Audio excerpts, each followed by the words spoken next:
So let's take a look at the code that Express Generator has generated for us. And the main file is the app.js. And here's the file. Here on line 13, you see app.set views to the path of a folder views. That means that the HTML or the views that are existed in the folder called the views will be rendered from the server. So, and also here's the route, the index route. Alright, say that when we go to the main route, we are render the file index which existed in views and the title which is now home.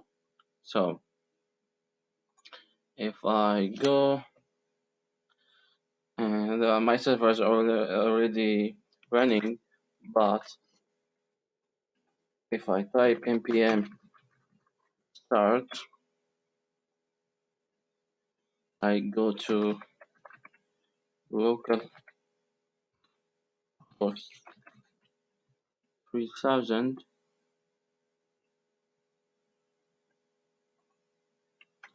All right, I post. I see the index is being rendered. One thing is, if I use the npm start, I have to restart the server again each time I use each time I change the server. So I'm going to use nodemon.